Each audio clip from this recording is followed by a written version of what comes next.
10 సెంట్లు ఇస్తానని ముందుకు వచ్చిన రైతు కారుమంచి నారాయణ గారికి,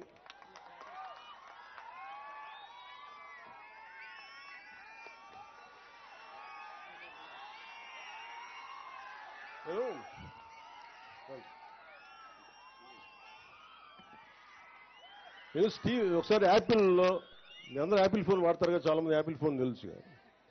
యాపిల్ ఫౌండర్ స్టీవ్ జాబ్స్ ఒక ఇంటర్వ్యూ చూస్తా ఉన్నా. ఇంటర్వ్యూ చూస్తామంటే ఆయన అడిగింది అంటే, నీకు ఏదైనా కావాలి అంటే అడగాలని. ఆయన చిన్నప్పుడు నేర్చుకునేటప్పుడు ఏదో ఒక సర్క్యూట్ బోర్డు కోసం ఎవరిని అడగాలంటే ఐబీఎం ఓనర్ని అడిగాడు.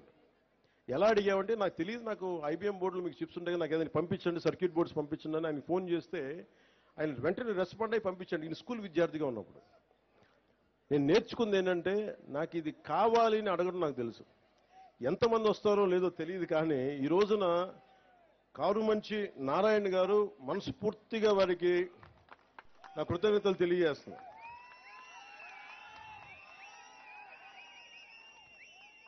అంటే నువ్వు అడగాలే, కానీ నేను చెప్తాను, మీరు ఇవ్వండి స్థలం, మీరు ఏ ఉద్దేశం కొద్ది ఇచ్చారో దాని ప్రారంభోత్సవాన్ని మీ పక్కనే వచ్చి నేను కూర్చొని ఆ రోజు వస్తాం. మీరు ఇచ్చిన భూమికి మేము సద్వినియోగం చేసేలా, రాష్ట్రం అంతా మీకు గుర్తింపు వచ్చేలా, ప్రభుత్వాన్ని ద్వారా ప్రత్యేకంగా మీకు గుర్తింపు వచ్చేలా మేము మీకు గుర్తిస్తాను మనస్ఫూర్తిగా తెలియజేసుకుంటూ కారుమంచి నారాయణ గారికి మనస్ఫూర్తిగా నా ధన్యవాదాలు తెలుపుకోండి.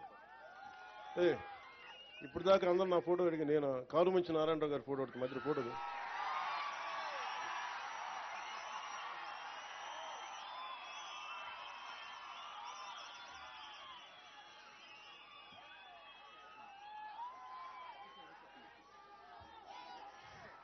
నీకు ఏదైనా కావాలంటే అడగండి, అడగడం నేర్చుకోండి. ఇస్తారా లేదా పక్కన పెడితే, నిజంగా మనసు కదిలితే, మన సంకల్పం మంచిదైతే, మన సంకల్పం 10 మందికి మంచి జరుగుద్దంటే చాలా మంది దాతలు ముందుకు వస్తారు.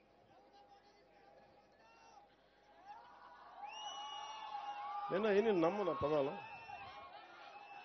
భగవంతుడి సృష్టి ఒకేసారి జరిగింది. అందరం అన్ని కణాల ద్వారా బిగ్ బ్యాంగ్ థియరీ ఉంటుంది, అన్ని కణాలు ఒకేసారి పుట్టింది, అందుకని ఒకళ్ళు ఎక్కువ ఒకళ్ళు తక్కువ ఉండరు. అలాగే ఇంకేం పనిష్మెంట్,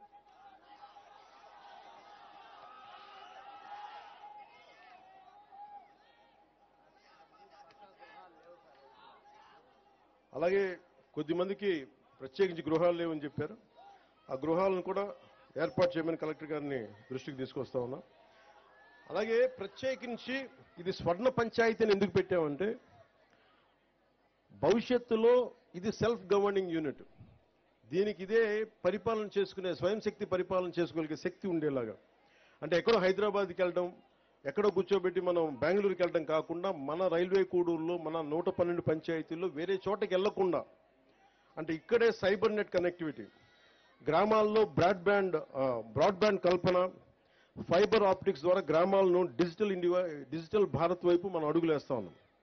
ఇది విద్యార్థులకి నైపుణ్యానికి భాష అడ్డంకి కాకూడదు. నాకు ఇంగ్లీష్ తెలియకపోతే మనం ఏం చేయలేమని కాకుండా, 2.7 లక్షల గ్రామాల తమ ప్రాంతీయ భాషలో సాఫ్ట్వేర్ ఉపయోగించుకునే అవకాశం స్వాతంత్ర దినోత్సవం రోజున ప్రధానమంత్రి శ్రీ నరేంద్ర మోదీ గారు కల్పించారు.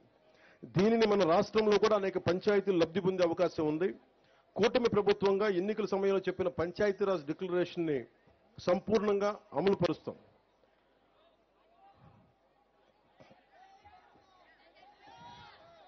అలాగే ప్రత్యేకించి కలెక్టర్ గారు కానీ, పంచాయతీరాజ్ కమిషనర్ గారు కానీ, అందరూ నాయకులు కూడా ఒకటే అడుగుతూ ఉన్నారు. 50% మహిళా జనాభా మన దేశం, అతిపెద్ద ప్రజాస్వామ్యంలో ఉన్న మన దేశంలో 50% మహిళలు. ఈ దేశ రాష్ట్రపతి మహిళ. అలాంటి మహిళలకి ఉమెన్ ఫ్రెండ్లీ ఉండేలాగా ఏ సచివాలయాలకు వెళ్ళినా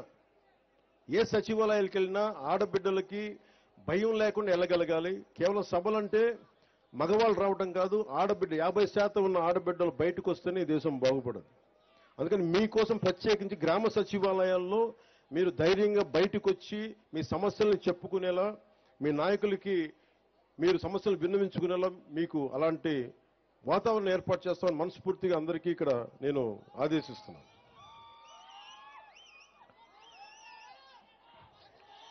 స్థానిక ఎంతసేపు మగవారికి అవగాహన ఉంటుంది, ఆడవారికి అవగాహన ఉండదని చాలా మంది ఎక్కువ అనుకుంటా ఉంటారు. పగడాల వెంకటలక్ష్మి గారిని గుర్తుంది, మాకు కూడా రాని ఐడియా, మేము సమాజం కోసం ఆలోచించి మాకు కూడా రాకుండా ఒక విశ్వవిద్యాలయం కావాలి, ఒక స్కిల్ డెవలప్మెంట్ ఏంటి, అలాంటి మహిళలు ముందుకు రావాలి. ఎందుకంటే స్థానిక ప్రాధాన్యతలను అర్థం చేసుకుని సంపూర్ణ అవగాహన ఉండి అలాంటి మహిళలకి ముందుగా వారిని ముందు వరుసలో కూర్చోబెట్టి వారి అభిప్రాయాలు తీసుకోవాలని కూడా నేను